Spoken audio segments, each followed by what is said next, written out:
Bonjour à tous. Aujourd'hui, nous allons vous emmener dans un voyage fascinant à travers le temps pour découvrir la ressemblance entre l'éducation à la Renaissance et celle d'aujourd'hui.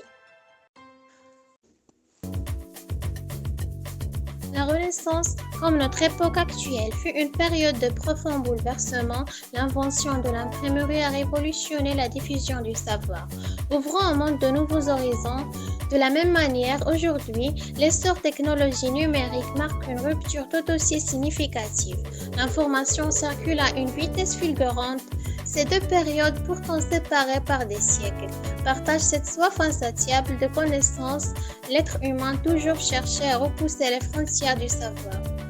La Renaissance a remis en cause les modèles d'enseignement médiévaux, donnant naissance à de nouvelles idées et transformant en profondeur l'approche de l'apprentissage. Nous assistons aujourd'hui à un mouvement similaire. Les technologies numériques révolutionnent les pratiques pédagogiques. L'éducation est en perpétuelle évolution. L'humanisme était au cœur de la Renaissance. Ce courant intellectuel et culturel plaçait l'homme au centre de ses préoccupations, privilégiait le développement complet de l'individu, l'objectif de former des citoyens cultivés capables de penser par eux-mêmes. Les arts, les lettres et les sciences étaient considérés comme piliers d'éducation. Aujourd'hui, met l'accent sur l'éducation holistique, cherchant à développer non seulement les compétences techniques, mais aussi les qualités humaines. Créativité, esprit critique, empathie et collaboration sont compétences essentielles du XXIe siècle.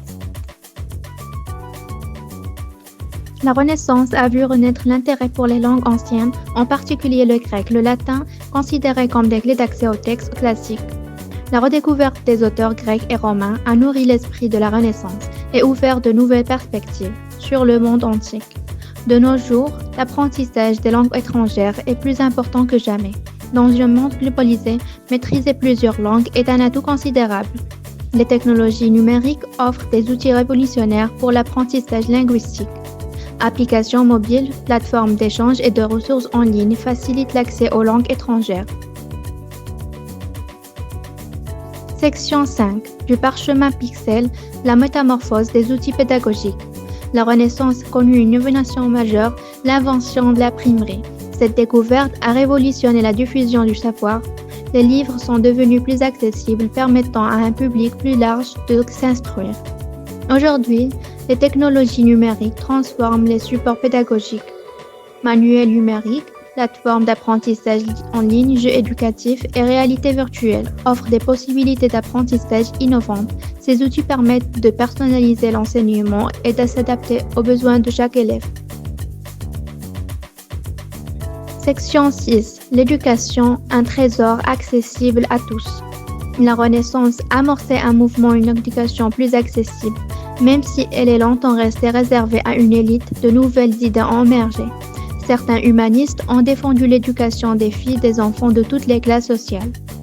Aujourd'hui, l'éducation est un droit fondamental. Les technologies numériques contribuent à réduire les inégalités d'accès à l'éducation. Cours en ligne, ressources éducatives libres et plateformes de formation à distance offrent des opportunités d'apprentissage pour tous. Section 7. Former les architectes de l'éducation numérique.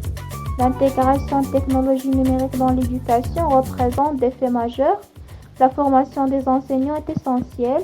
Elle est cruciale de les accompagner dans la maîtrise de nouveaux outils. Les enseignants doivent être capables d'exploiter le potentiel pédagogique et numérique. L'innovation pédagogique doit être encouragée. Il est important de développer pratiques d'enseignement adaptées et premières pour créer des environnements d'apprentissage stimulants et interactifs. Section 8. L'égalité d'accès, un des faits majeurs de l'ère numérique. L'accès aux technologies numériques n'est pas uniforme. La fracture numérique est une réalité. Elle est essentielle de garantir un accès équitable aux outils numériques. Des efforts doivent être faits pour fournir un accès Internet haut débit à tous les élèves et mettre en place les programmes d'équipement informatique. Il est important de donner aux élèves les outils nécessaires pour leur réussite l'ère numérique.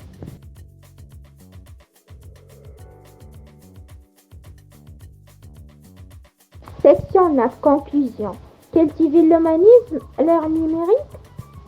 La Renaissance et notre époque sont marquées par des transformations profondes.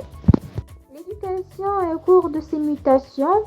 L'humanisme apparu à la Renaissance reste une valeur fondamentale et nous rappelle l'importance de l'épanouissement de l'individu. Les technologies numériques offrent des opportunités extraordinaires pour l'éducation. Il est crucial de les utiliser bon escient afin de former des citoyens éclairés et critiques et responsables, prêts à relever le défi du XXe siècle.